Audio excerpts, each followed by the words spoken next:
So good evening everyone. So tonight chapter 5, which is effective learning competency. So first, what is effective learning competency? So effective learning competency refers to the ability and skills related to the managing and utilizing emotional and least social responses in various situations. These competencies involve the development of attitudes, values, and emotional intelligence that influence how individuals engage with their environment and interact with others. So the text describes affect as encompassing non-cognitive factors such as person, attitude, interests, and values. It emphasizes the importance of students' affect in education, suggesting that teachers play a vital role in helping student development positive attitude. So while learning this approach can improve students' engagement and performance. Let's move on to importance of effective target. Importance of effective target in education is stated that the research Ormo 2004 has shown a clear connection between affect, emotion, and feelings. In cognitive learning, students perform better in problem-solving tasks when they enjoy what they are doing. So, furthermore, students who are in a positive emotional state or a goal mode are more likely to pay attention to information processed and meaningfully and apply it effectively.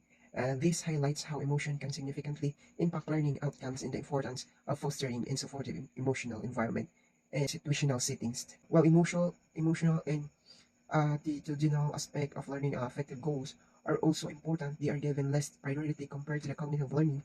Additionally, it can be challenging to decide which emotional or attitudinal outcomes are suitable for every student, as these may vary depending on individual needs, values, and context. So it means the second possible reason is that measuring emotional or affective traits can often lead to unreliable results due to various sources of error. One major factor is motivation. For accurate results, student needs to approach such assessment seriously. However, many students may hesitate to provide honest a answer if they feel their responses will not be kept anonymously and or confidentiality. So now let's find out the positive effective traits and skill are essential for a student. So the first one is effective learning. So the second one, being an involved and productive member of our society. The third one, preparing for professional and vocational satisfactions and productivity.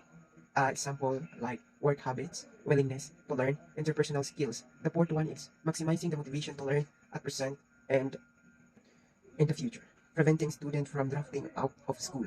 So that's the positive effective traits and skills are essential for student and school. So the second one of the learning competencies is affective traits and learning targets. So the word affective refers to a variety of traits and disposition that are different from knowledge, reasoning skill by Han 1995. So the term affectives come from the emotional domain of human functioning. It encompasses a wide range of traits, attitude, and disposition related to emotion, feelings, and values which influence uh, how individuals approach learning tasks in social interaction. These affective traits are distinct from cognitive abilities such as knowledge, the information we require reasoning, the ability to think logically and make decisions, and the last one, skills, the ability to perform a task. So affective traits include things like motivations, um, empathy, interest, self-esteem, attitude toward learning, and lastly, emotional regulations. These emotional and personal factors can significantly impact a person's ability to learn, perform, and interact with others. For instance, a student motivation or their emotional attitude toward a subject can affect how well they engage with the material, while interpersonal skills and empathy influence how they work with others. So in educations, focusing on affective traits alongside cognitive skills is important because they shape student behavior, engaging levels, and overall success, both academically uh, and broader life experience. So there are a 14 words, or let us say 14 parts. That so the first one is I believe attitude. This means predisposition to respond favorably or unfavorably to specify the situation's concept, a subject, institution, or person. So the second one, interest, personal preference for certain kind of activities. So the third one, values, importance, worth, or usefulness of moods or conduct.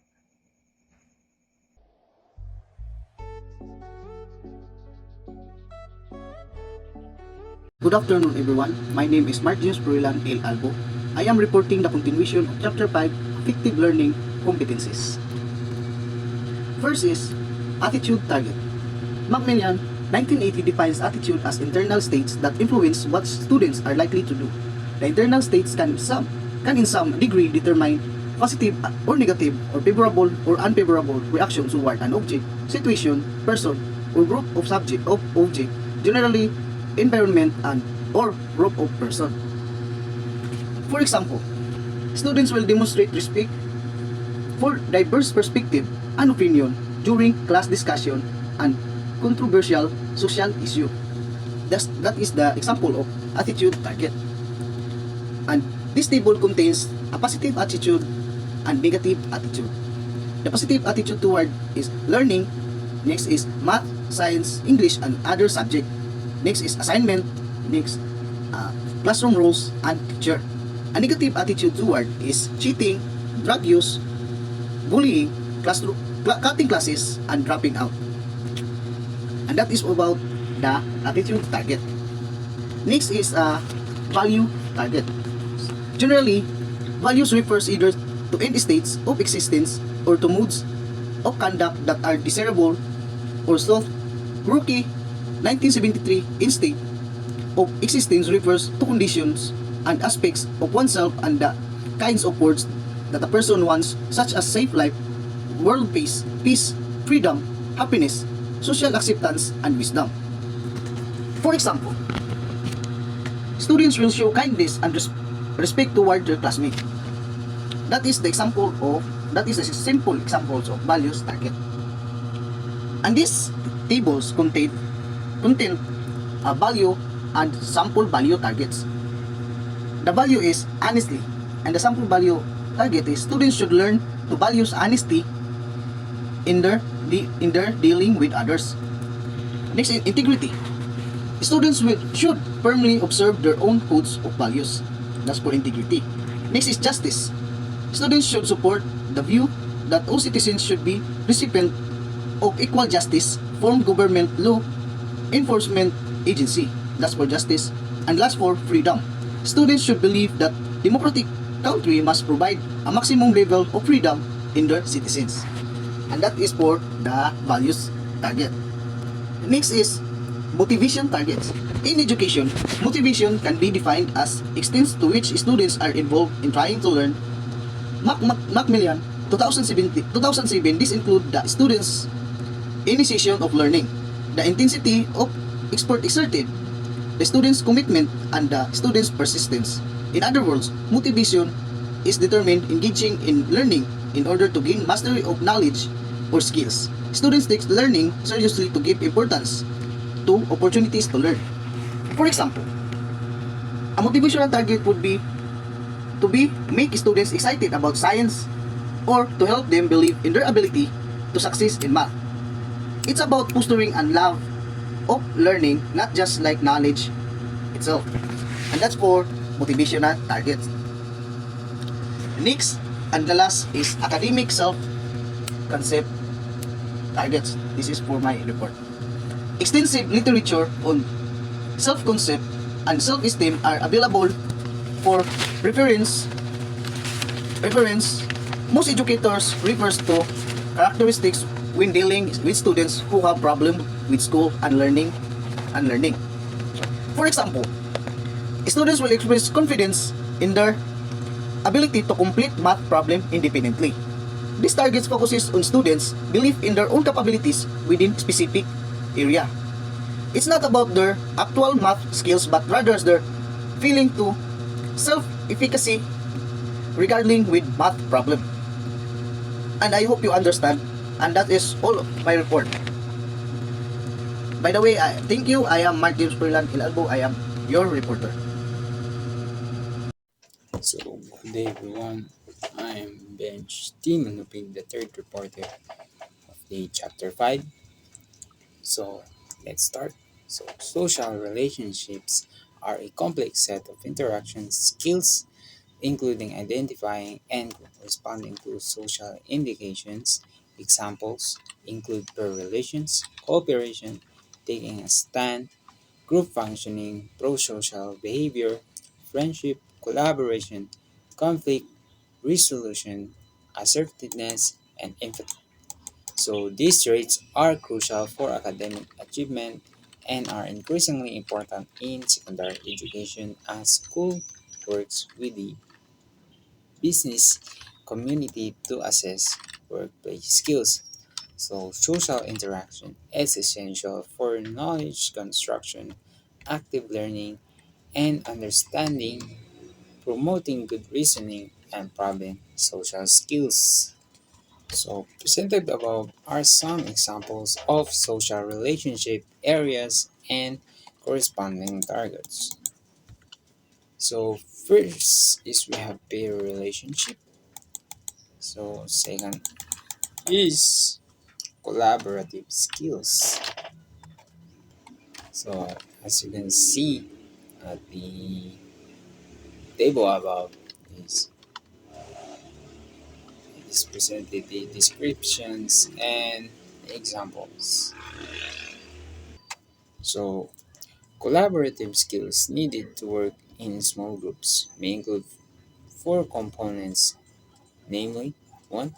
Basic interaction, 2. Getting along, third is coaching, and fourth is fulfilling particular roles by Borge and Tombari on 2004. So, a general target regarding improved social relationships or improved collaboration skills does not provide specifics to focus instruction and assessment. Now let's move on to our next topic, which is classroom environment targets. So, classroom climate refers to the unique atmosphere in a classroom affecting students' behavior and attitudes. It can range from a comfortable, relaxed, or productive environment influencing their contentment or tensorship. This climate can also influence the classroom environment, influencing students' attitudes and behaviors, forming a classroom culture.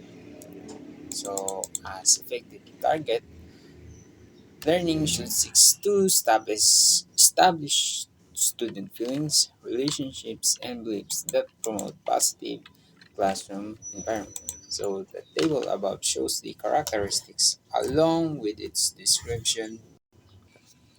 So first we have here.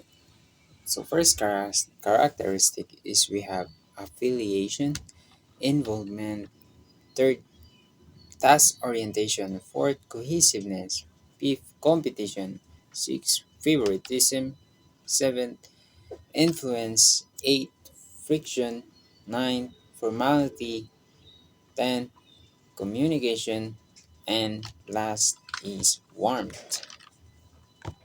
So now let's move on to our last topic, which we have is affective domain of the taxonomy of educational objectives. So in 1964, David R. Krathwohl and his colleagues expanded Bloom's taxonomy of educational objectives by focusing on the affective domain, dividing it into five distinct levels, thereby expanding the understanding of educational goals.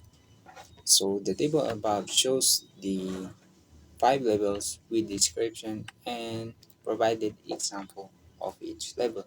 So we have first level is receiving, second is responding, third valuing, fourth organizing, and last is characterizing by a value or value complex. So that is all my part.